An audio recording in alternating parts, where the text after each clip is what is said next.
बिस्मिल्लाहिर्रहमानिर्रहीम। अस्सलाम वालेकुम। मैं आपका मेज़बान समी इब्राहिम और आप हमारा सोशल मीडिया देख रहे हैं। आज 17 जून है और बुधवार, और मैं इस वक्त आपसे मुखातिब हूँ। सुबह का वक्त है और इस्लामाबाद में हूँ। बादल वगैरह तो यहाँ पर हल्के हल्के हैं और मौसम की जो शिद्दत है उसमें भी गर्मी में कुछ कमी आई है। अब लेट्स सी आगे क्या होता है, लेकिन आज खबरें खासी गर्मा गर्म हैं। दो तीन चीज़ें आपके साथ, एक तो कश्मीर पर अपडेट देनी है आपको, और वो काफ़िले जो हैं अब सिर्फ रावला कोट में नहीं है, वहाँ पर से जो इत्तलात आ रही हैं, बताया जा रहा है कि अब ये नौसेरी के मकाम पर पहुँच गई हैं काफ़िले नीलम से निकल के, और ये मुजफ्फराबाद के नज़दीक है। तो मुजफ्फराबाद में भी अब जो नारों की गूंज है वो सुनाई दे रही है, और अगले अब बताया जा रहा है कि किसी भी वक्त ये काफ़िले जो है मुजफ्फराबाद पहुंच सकते हैं। वहाँ पर जो तहरीक है उसने एक नई सूरत इख्तियार कर ली है। जो सोशल बायकॉट है उन लोगों का जिनका ताल्लुक हुकूमती जमातों से है, वो अब आम पब्लिक मीटिंग्स में हमें नज़र आ रहा है। दो चार जगहों पर 8 मकाम उसमें एक शामिल है, वहाँ पर इंतज़ामिया ने ज़बरदस्ती दुकानें खुलवाईं। तो ख़वातीन जो हैं वो निकल आई बच्चों के साथ, और उन्होंने जहाँ पर दुकानें खुली हुई थी वहाँ पर उन लोगों को चूड़ियाँ दी, उन दुकानदारों को, और वो दुकानें बंद करवाई उन्होंने। यानी एक भरपूर मुकाबला है। और फिर एक जगह पलंदरी में शादी की एक तकरीब में नून लीग से ताल्लुक़ रखने वाले वज़ीर सेहत, साबिक़ वज़ीर सेहत, वो वहाँ पर तकरीब में मौजूद थे। तो लोगों ने आके उनको वहाँ से उठा दिया और उनसे कहा कि आप लोगों के हाथ कश्मीरियों के खून से रंगे हुए हैं, हम आपके साथ सोशल बायकॉट करते हैं। ये चीज़ें मैं बयान कर रहा हूँ, लेकिन ये पाकिस्तान के लिए अच्छी चीज़ें नहीं है। और अगर सेनेटी ने प्रिवेल नहीं किया, मुज़ाकरात का रास्ता इख्तियार नहीं किया गया, तो ये आने वाले दिनों में जो खबरें आज़ाद कश्मीर से मिल रही हैं, ये सूरत हाल बड़ी गंभीर हो जाएगी। तो जो धरने हैं उनमें लोगों की तादाद इजाफा होता जा रहा है, लंबे लंबे जुलूस हैं, और पाकिस्तान का मीडिया जो है वो इन चीज़ों को नहीं बता रहा।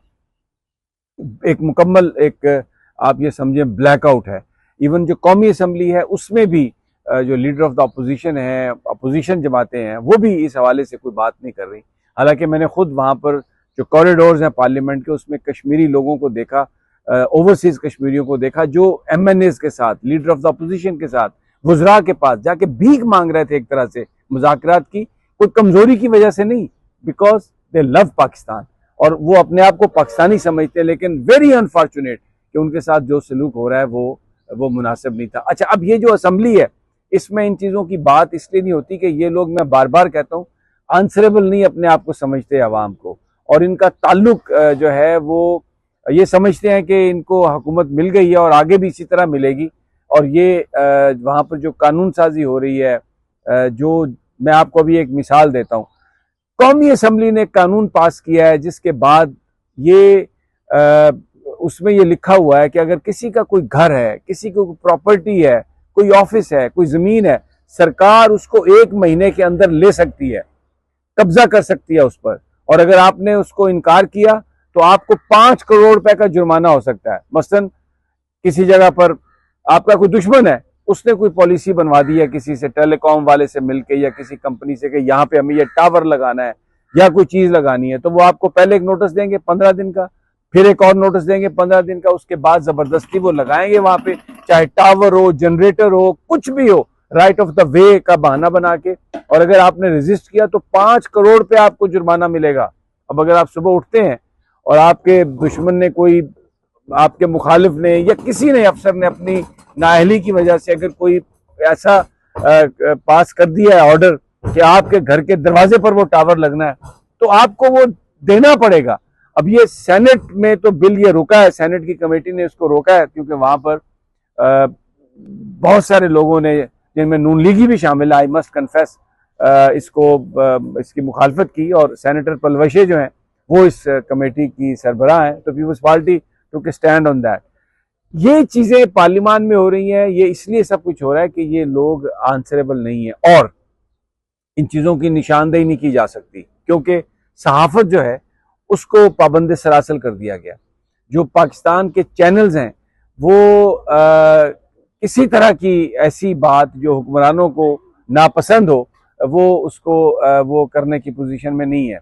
और अब तो जो हुकूमती लोग जिन्होंने आज फिर सुहेल वड़ाइच साहब ने कॉलम लिखा है जिसमें उन्होंने ये कहा है कि वजीर ठीक हैं, हुकूमत ठीक है और ये आने वाले दिनों में बस लोगों की तरक्कियां ही तरक्कियां हो रही हैं। और इस वक्त भी पाकिस्तान एक मिसाली रियासत है।